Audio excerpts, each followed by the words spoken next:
बिस्मिल्लाहिर्रहमानिर्रहीम। अस्सलाम वालेकुम।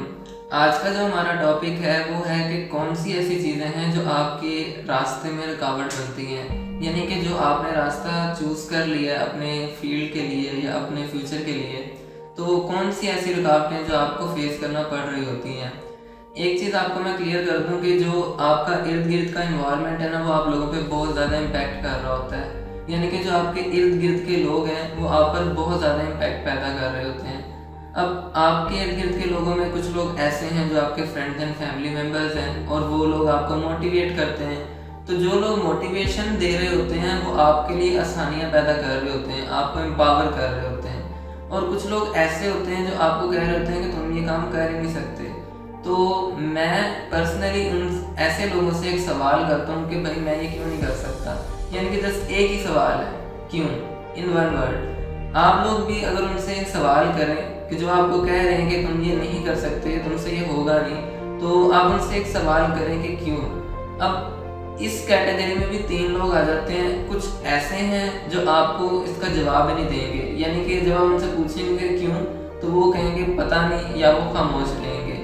और कुछ लोग ऐसे होते हैं दूसरी कैटेगरी में जो जवाब तो दे देते हैं लेकिन उस पर हंसी आती है शख्स को कि कैसे आप ये आंसर कर सकते हैं। लाइक वो ये जवाब देते हैं कि फलां के बच्चे के इतने मार्क्स से तुम्हारे इतने हैं, उससे नहीं हुआ तो तुमसे कैसे होगा। भाई क्यों कंपैरिजन कर रहे हो। वो कुछ जो वो कर सकता है वो मैं नहीं कर सकता, और जो मैं कर सकता हूँ वो नहीं कर सकता। हर किसी का IQ लेवल जो है वो डिफरेंट है। और हर इंसान के पास दिमाग तो एक ही है लेकिन सोचने की सलाहियत मुख्तलिफ है। तो ऐसे लोग भी होते हैं जो आपको हंसा देते हैं उसी मौके पे कि आप ये नहीं कर सकते, और ऐसी मिसाल देते हैं आपको या ऐसा आंसर करते हैं जिससे आपको हंसी आ जाती है। अब थर्ड कैटेगरी के जो लोग हैं वो बहुत ज़्यादा इंपॉर्टेंट होते हैं आपके लिए और आपके उस गोल के लिए। वो कैसे कि वो आपको कोई रीज़न देते हैं और जो रीज़न देते हैं वो वैलिड होती है। आपको ये चाहिए कि आप उससे अकेले में बैठ के सोचें कि यार इस बंदे ने ये बात की है, उसने अपना एक्सपीरियंस मेरे साथ शेयर किया कि उसको ये प्रॉब्लम्स फेस करना पड़ी थी। तो अगर उसने मुझे ये बात की है तो उसने कुछ ना कुछ सोच कर ही की है और वो इनडायरेक्टली आपका भला कर रहा है। तो आप उसके बारे में सोचें और फिर अपने प्लानिंग के अंदर थोड़े बहुत चेंजेस लेकर आएँ। जैसे मैं अपनी मिसाल दूँ, मेरा अपना जो पर्सनल एक्सपीरियंस है कि मैंने और मेरी टीम ने एक सेमिनार करवाया था एक ऐसे सिटी में जहाँ पर जो एजुकेशन है उसे बहुत बैक पे रखा जाता है। यानी कि यहाँ के लोग अपने बच्चों को पढ़ने नहीं देते, और अगर पढ़ने भी देते हैं तो मैक्सिमम 30% लोग हैं जो पढ़ने के लिए आउट ऑफ सिटीज़ जाते हैं या हायर एजुकेशन हासिल करते हैं। अदरवाइज 70% लोगों में या तो कोई काम पे लगा देते हैं या कोई कारोबार करवा देते हैं। तो ऐसी जगह पर सेमिनार करवाने के लिए पर्सनली हमें बहुत मुश्किलात फेस करना पड़ी थी। हमें परमिशन नहीं मिल रही थी। तो जब परमिशन मिल गई थी, मेरे लिए सबसे बड़ी प्रॉब्लम थी कि मुझे परमिशन नहीं मिल रही थी। लेकिन जब परमिशन मिल गई तो मेरे अपने ही इर्द गिर्द के जो लोग, यानी कि जो मेरे साथ काम कर रहे थे, वो मुझे कह रहे थे कि यार डेट चेंज कर दो, डेट को आगे ले जाओ, अभी ना करो।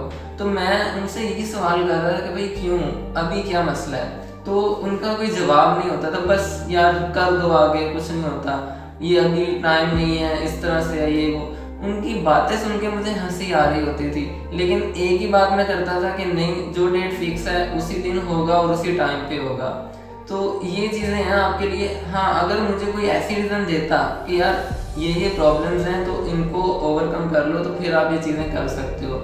आपका भी ये सजेशन है, अगर आपको कोई आपके काम से रिलेटेड आपको कुछ समझा रहा है तो आप उसकी बात गौर से सुने और उसको परखें कि क्या वो वैलिड बात कर रहा था आपके लिए, कि जो प्रॉब्लम्स आपको इन फ्यूचर आने वाली हैं तो आप उनको कैसे ओवरकम कर सकते हैं। तो इस तरह के लोगों को आप ऐसे सवाल पूछा करें जिससे उनके मुंह बंद हो जाएं, क्योंकि यही लोग आपको आगे बढ़ने नहीं देना चाह रहे होते। ये आपके रास्ते में एक बहुत बड़ी रुकावट डाल रहे होते हैं, जो आपको कह रहे होते हैं कि तुम ये काम नहीं कर सकते। अब दो तरह के लोग होते हैं। एक वो लोग हैं जो अपने काम से मोहब्बत करते हैं, यानी कि उन्हें अपने काम से गर्ज होती है, और दूसरे लोग ऐसे हैं जिन्हें अपनी ख्वाहिशात पूरी करनी है। लाइक उनकी एक ज़िंदगी की ख्वाहिश है कि वो उनके पास गाड़ी हो, उनके पास एक बहुत बड़ा घर हो। अब जो इन ख्वाहिशात की वजह से काम कर रहे होते हैं ना, उनको खुशी नहीं होती। मिसाल के तौर पर अगर वो काम कर रहे हैं, मेहनत कर रहे हैं और वो ये चीज़ें हासिल कर लेते हैं तो उनका लालच और बढ़ जाता है। अगर मैंने ये गाड़ी ली है तो मैंने अब इससे बड़ी वाली गाड़ी लेनी है और इससे बड़ी और आगे जाना है। मतलब उनकी ख्वाहिशात ख़त्म ही नहीं हो रही होती।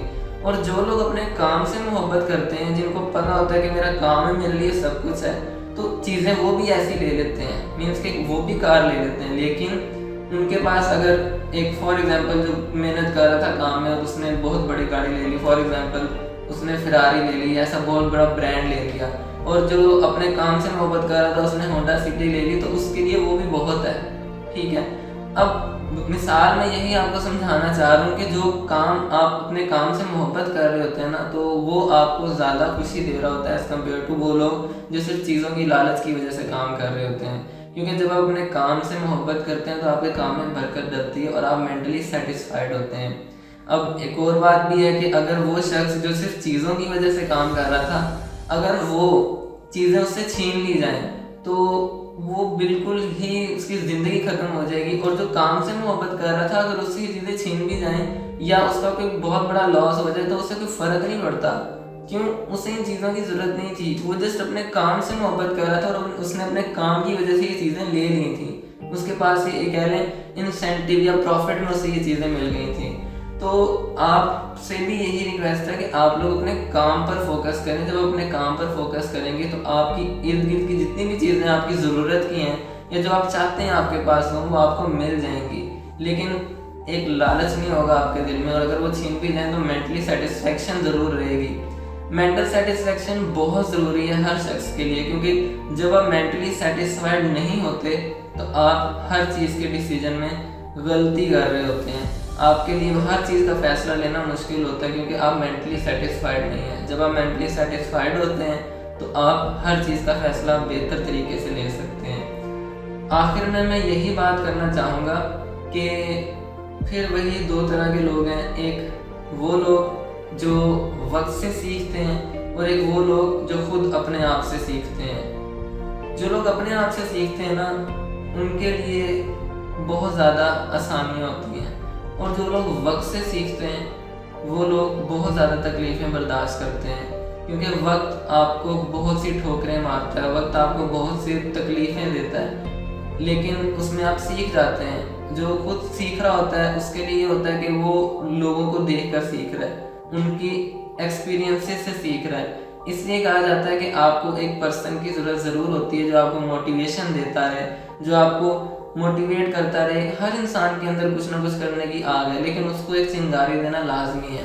तो ऐसे लोगों के साथ रहें जो आपको मोटिवेशन देते हैं और जो आपको कहते हैं कि आप ये कर सकते हैं, तो आप एक ना एक दिन वो काम ज़रूर कर लेंगे और आप उसमें कामयाब हो जाएंगे। और एक इंसान आपके अंदर का भी है, जो एक आपका डर है, जो आपको कह रहा होता है कि यार मैं ये कैसे करूँगा।